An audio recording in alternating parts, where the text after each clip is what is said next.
বিদেশের মাটিতে বসবাসরত প্রবাসী বাংলাদেশি নাগরিকদের সেবা দিতে গড়ে ওঠে দূতাবাস, যার মাধ্যমে দুটি দেশের মধ্যে কূটনৈতিক সম্পর্ক, অর্থনৈতিক এবং সাংস্কৃতিক সম্পর্ক গড়ে ওঠে। একই সাথে বিদেশে অবস্থানরত নিজ দেশের নাগরিকদের ভিসা, পাসপোর্ট নবায়ন, জরুরি সেবা, তথ্য সংগ্রহ ও তথ্য আদান প্রদান, কনসুলার সেবা প্রদান করা হয়। ওমান প্রতিনিধি ফোরকান মাহমুদ জানান, তবে বিদেশের মাটিতে প্রবাসীদের সবচেয়ে বেশি হয়রানির শিকার হতে হয় এইসব দূতাবাসে। তবে এবার 7 লাখের বেশি বাংলাদেশির জন্য ওমান দূতাবাস নিয়েছে নানা উদ্যোগ। সম্প্রতি ওমানে নতুন রাষ্ট্রদূত হিসেবে নিয়োগ পেয়েছেন রিয়ার অ্যাডমিরাল খন্দকার মিসবাহ উল আজিম। তার যোগদানের পর পরিবর্তন হচ্ছে নাগরিক সেবার মান।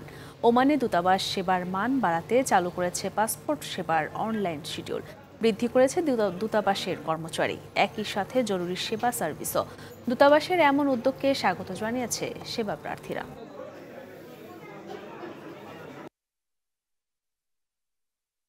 আগে যে ঝামেলা ছিল এখন ঝামেলা নাই, 22 দিনে আমি পাসপোর্ট পাইছি। অবস্থা মোটামুটি ভালো, অন্যগুলা প্রাধান্য পাইতেছে না, আমরা তারা সিরিয়াল মতো আছি, সিরিয়াল পাবে ওগুলো দিতেছে। অনেক ভালো কিছু করার ইচ্ছা আছে।